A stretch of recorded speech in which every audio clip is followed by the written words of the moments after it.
Assalamualaikum warahmatullahi wabarakatuh. Kami dari kelompok H, kelas L, akuntansi keuangan menengah pertama, akan mempresentasikan tentang conceptual framework for financial reporting dengan anggota yang pertama Nabila Ainur Rohmah NPM 069, Weni Pertiwi NPM akhir 050, Ida Maulida NPM akhir 044, Amanda Dwi Julianti NPM akhir 049, Lasma Dwi Kasari dengan NPM akhir 083 dan Muhammad Dimas Farubi NPM akhir 345. Saya akan membahas perlunya atau pentingnya kerangka konseptual. Kerangka konseptual ini diperlukan dalam akuntansi karena beberapa alasan utama. Yang pertama, ada konsistensi, yaitu kerangka konseptual memastikan bahwa semua perusahaan menggunakan pendekatan yang sama dalam pencatatan dan pelaporan keuangan, sehingga laporan keuangan antar perusahaan bisa dibandingkan secara adil. Dengan adanya kerangka konseptual ini, laporan keuangan menjadi lebih dapat dipercaya karena disusun berdasarkan standar yang sudah sepakati dan ada. Yang kedua, terdapat relevansi. Apa sih relevansi itu? Yaitu informasi yang disajikan dalam laporan keuangan haruslah relevan dan berguna bagi mereka yang akan menggunakannya untuk membuat keputusan keuangan. Yang ketiga, ada kredibilitas. Kredibilitas ini yaitu laporan keuangan menjadi lebih dapat dipercaya karena disusun berdasarkan standar yang sudah disepakati oleh akuntansi. Yang keempat, ada transparansi. Transparansi ini penggunaan laporan keuangan dapat lebih mudah memahami bagaimana informasi di dalamnya disusun dan disajikan. Dan yang kelima, terdapat pemecahan masalah praktis, yaitu profesi akuntansi dapat lebih cepat memecahkan masalah praktis yang baru muncul dengan mengacu pada kerangka teori yang dasar dan yang ada. Yang keenam, ada pengembangan standar akuntansi, yaitu kerangka ini menjadi dasar untuk pengembangan standar akuntansi yang lebih rinci dan spesifik. Dan dengan demikian, kerangka konseptual membantu memastikan kualitas, relevansi, dan daya banding laporan keuangan, serta memfasilitasi pengembangan standar akuntansi yang konsisten. Selanjutnya, terdapat kerangka konseptual untuk pelaporan keuangan yang diterbitkan oleh Dewan Standar Akuntansi Internasional atau IASB pada tahun 2018 yang berfungsi sebagai panduan komprehensif untuk penyusunan dan penyajian laporan keuangan. Kerangka ini menggantikan versi sebelumnya dan terdiri dari 8 bab yang menguraikan prinsip dan konsep dasar. Yang bab pertama mengenai tujuan laporan keuangan umum, yaitu bab ini mendefinisikan tujuan laporan keuangan dalam memberikan informasi yang berguna untuk pengambilan keputusan ekonomi.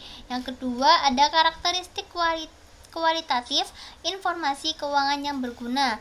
Bab ini menjelaskan kualitas penting yang membuat informasi keuangan berguna, termasuk relevansi dan representasi yang setia. Yang ketiga, terdapat laporan keuangan dan entitas pelaporan, yaitu bab ini membahas definisi dan batasan dari entitas pelaporan serta laporan keuangannya. Yang keempat, ada elemen laporan keuangan. Bab ini menguraikan definisi elemen kunci seperti aset, kewajiban, ekuitas, pendapatan, dan beban. Yang kelima, ada pengakuan dan penghapusan. Bagian ini memberikan kriteria untuk kapan harus mengakui atau menghapus item dari laporan keuangan.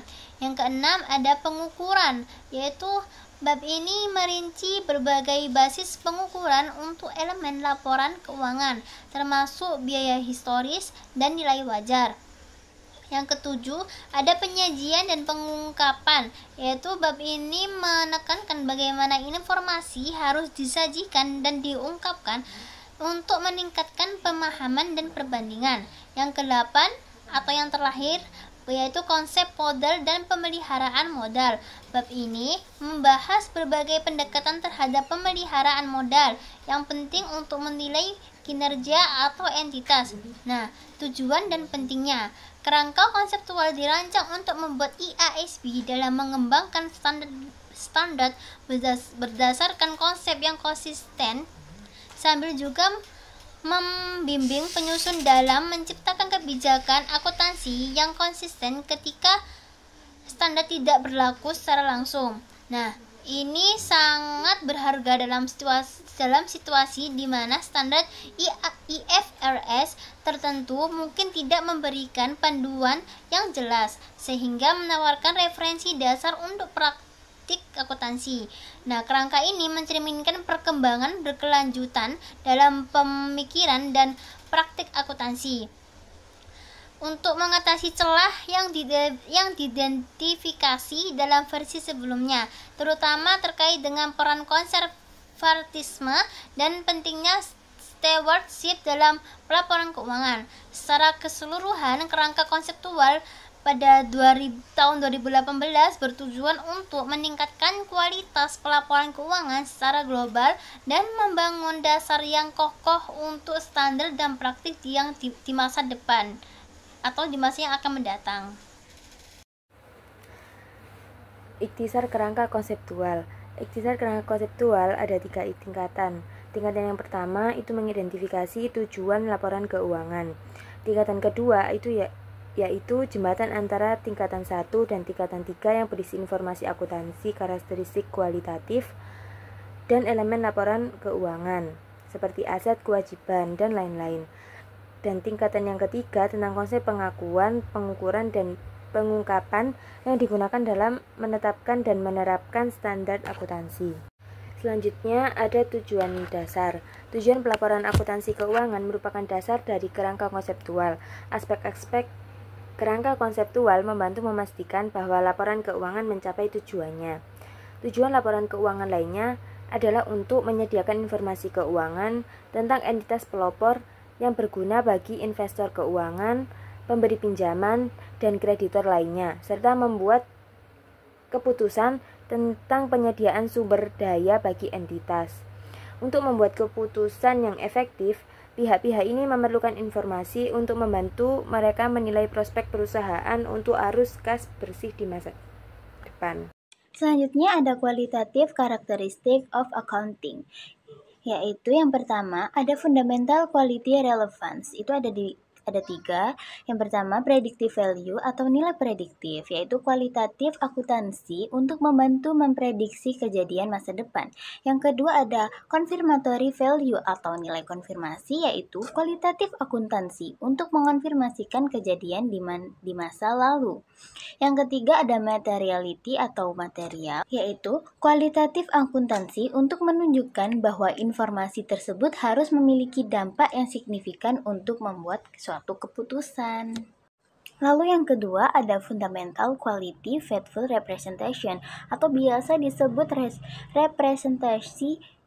representasi yang setia, yaitu ada 3 juga. Yang pertama completeness, jadi semua informasi harus lengkap, tidak ada yang hilang satupun. Dan yang kedua ada neutrality, yaitu suatu perusahaan harus bebas berpendapat, tidak memihak oleh satu kelompok saja. Dan juga yang ketiga ada free from error, jadi kita itu bebas dari kesalahan yang tidak akurat. Lalu yang terakhir ada enhancing qualities, yaitu biasa disebut meningkatkan kualitas. Jadi ada 4, yaitu yang pertama ada comparability atau keterbandingan. Itu untuk mengidentifikasi pesanan dan perbedaan antar perusahaan. Yang kedua ada verifiability atau kemampuan verifikasi, yaitu pengamat yang berbeda untuk mengidentifikasi keakuratan akuntansi. Yaitu yang ketiga adalah timelines atau biasa disebut dengan tepat waktu. Jadi ketepatan waktu bagi para pengambil keputusan sebelum informasi kehilangan kapasitasnya. Lalu yang terakhir ada understandability. Jadi itu adalah keterpahaman. Jadi keterpahaman para pengambil keputusan yang dibuatnya. Materi selanjutnya ada basic elements, yaitu basic elements itu ada 5. Yang pertama economic entity assumption, jadi atau biasa disebut asumsi entitas ekonomi, yaitu aktivitas ekonomi diidentifikasi dengan akuntabilitas tertentu. Yang kedua ada going concern assumption, jadi atau biasa disebut asumsi keberlangsungan. Jadi perusahaan akan memiliki umur yang panjang kecuali ada bukti bahwa perusahaan diberhentikan operasinya. Yang ketiga ada monetary unit assumption, yaitu atau biasa disebut asumsi satuan moneter, yaitu uang adalah penyebutan umum dari aktivitas ekonomi dan menyediakan dasar yang tepat untuk menganalisis akuntansi. Jadi yang keempat ada periodicity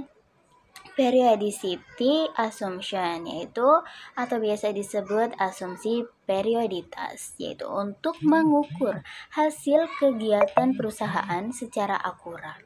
Perlu menunggu hingga perusahaan tersebut mengalami liquid.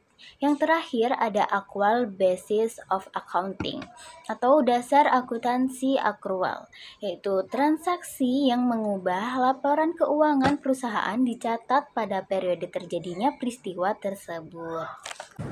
Di sini saya akan mempresentasikan tentang prinsip entitas ekonomi. Prinsip entitas ekonomi adalah prinsip akuntansi yang menyatakan bahwa keuangan entitas bisnis harus dipisahkan dari keuangan pemilik, mitra, pemegang saham, ataupun bisnis yang terkait. Entitas ekonomi, bisnis, atau keuangan adalah jenis organisasi apapun yang didirikan untuk tujuan berdagang atau mencari laba. Menurut prinsip entitas ekonomi, semua transaksi keuangan harus ditugaskan ke entitas bisnis tertentu. Dan entitas tidak dapat mencampur catatan akuntansi, rekening bank, aset, ataupun kewajiban.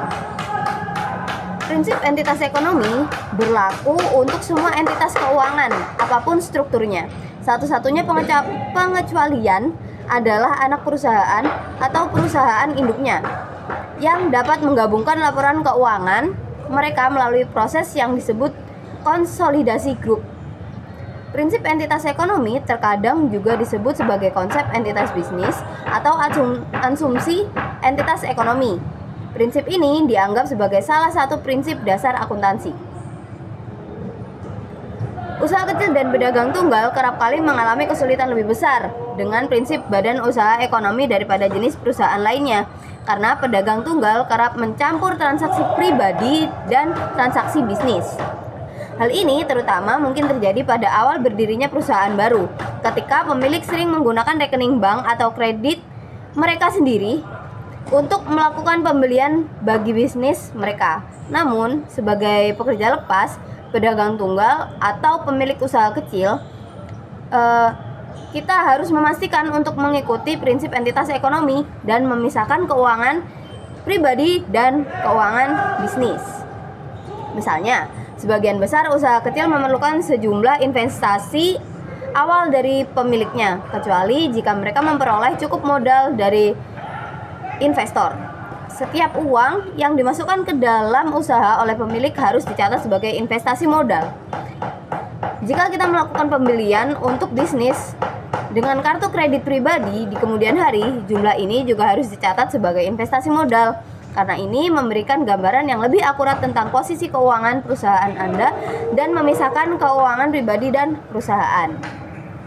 Lalu selanjutnya saya akan menjelaskan tentang going concern. Nah, going concern adalah ilmu akuntansi yang menjelaskan bahwa perusahaan akan beroperasi dalam jangka panjang.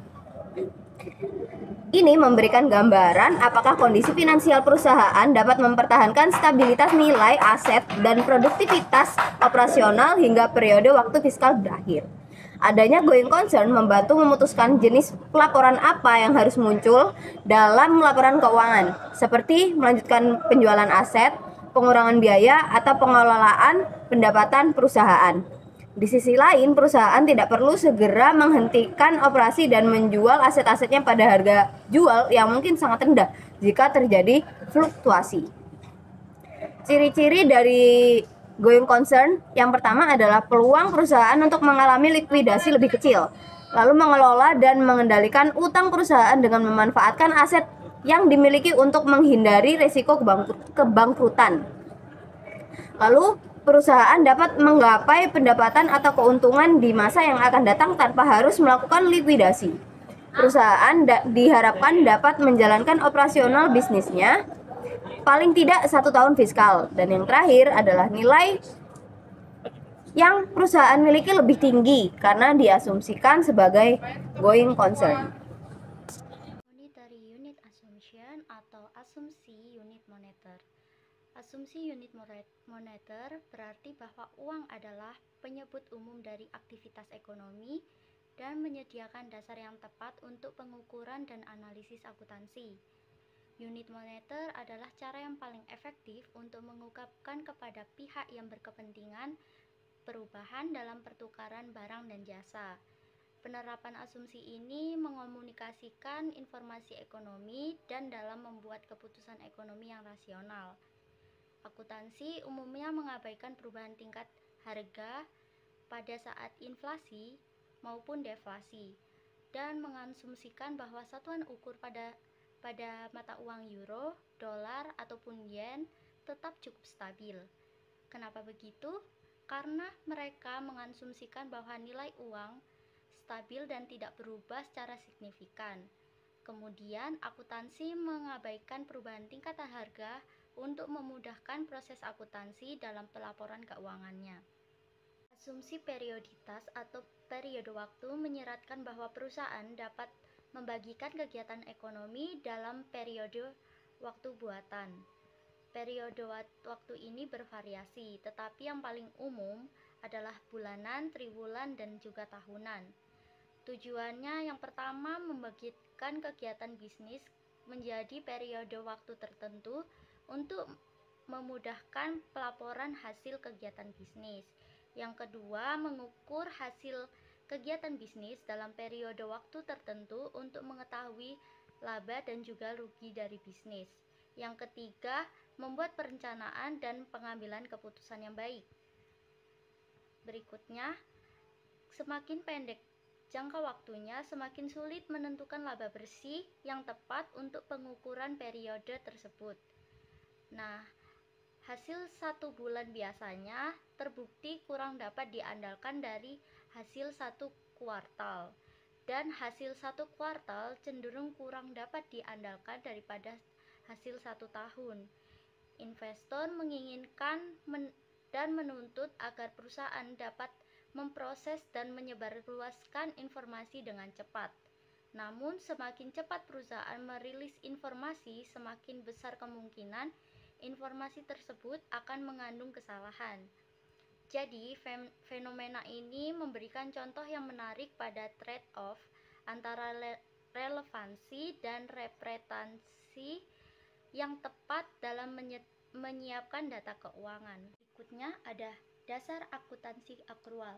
Perusahaan biasanya menyiapkan laporan keuangan menggunakan basis akuntansi akrual. Kenapa? Akuntansi basis akrual berarti bahwa transaksi yang mengubah laporan keuangan perusahaan dicatat pada periode terjadinya peristiwa tersebut. Misalnya, penggunaan basis akrual berarti bahwa perusahaan mengakui pendapatan ketika mereka memenuhi kewajiban kinerja atau prinsip pengakuan pendapatan. Hal ini berbeda dengan pengakuan berdasarkan penerimaan kas. Demikian pula berdasarkan basis akrual, perusahaan mengakui biaya ketika dikeluarkan atau prinsip pengakuan biaya daripada ketika dibayarkan. Nah, di bab 2 ini aku pertama akan menjelaskan yang pertama prinsip dasar akuntansi. Yang kedua kendala biaya, yang ketiga summary of struktur atau ringkasan struktur lah. Yang pertama, prinsip dasar akuntansi. Kita umumnya menggunakan 4 prinsip dasar akuntansi untuk mencatat dan melaporkan transaksi, yaitu pertama pengukuran, pengakuan pendapatan, pengakuan biaya, dan yang keempat pengungkapan penuh teman. Kita melihat masing-masing secara pergantian. Yang pertama, prinsip pengukuran. Pengukuran yang paling umum digunakan didasarkan dalam biaya histori dan biaya saat ini. Pemilihan prinsip mana yang diikuti umumnya mencerminkan keseimbangan antara relevasi dan presentasi yang tepat.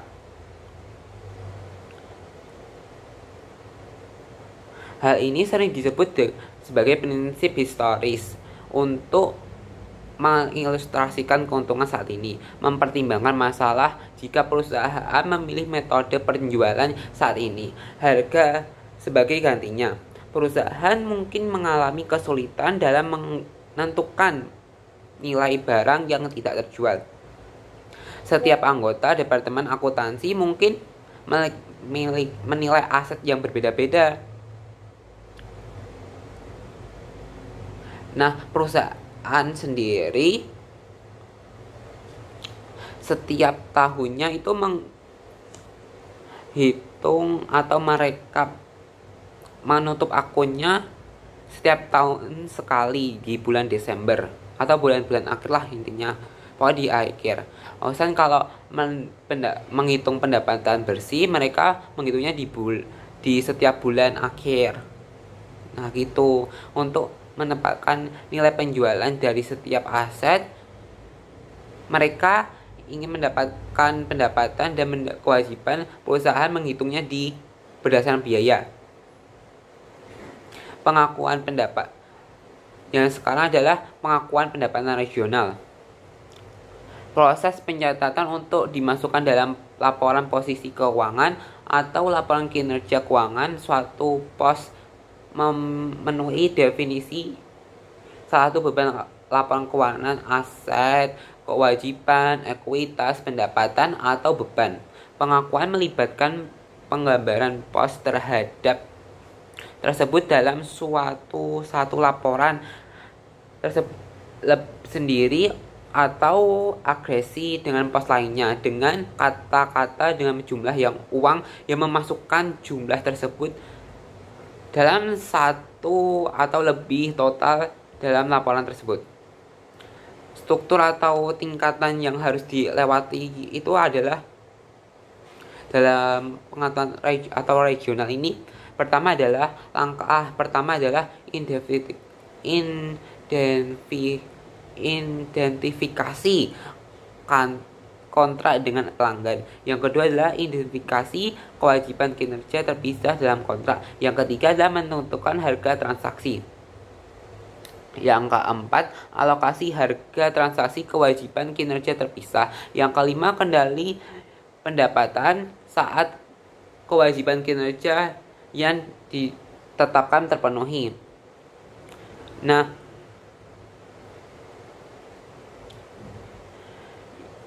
yang keberapa tadi prinsip pengakuan beban. Nah, prinsip pengakuan beban, aset ditimbulkan kewajiban atau komisi keduanya selama suatu periode akibat menyerahkan produksi barang atau menyediakan layanan. Oleh karena itu, pengakuan biaya terkait dengan perubahan bersih aset pendapatan diperoleh. Dalam praktiknya, pendekatan untuk mengakui biaya adalah mengikuti pendapatan. Jadi, biaya dan pendapatan itu saling bersatu, saling berkaitan. Pendekatan prinsip biaya juga tidak harus sama pendapatan, ada juga yang tidak sama pendapatan gitu loh. Ilustrasinya adalah perusahaan yang mengakui biaya bukan saat membayar upah atau membuat produk, tetapi saat pekerjaan atau produk benar-benar memberikan kontribusi terhadap pendapatan. Dengan demikian, perusahaan mengaitkan pengakuan biaya dengan pengakuan pendapatan.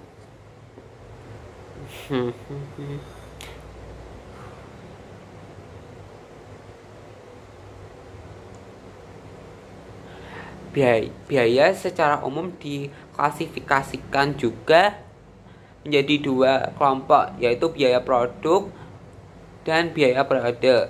Biaya produk terdiri dari seperti bahan baku, tenaga kerja, overhead yang melekat pada produk lah.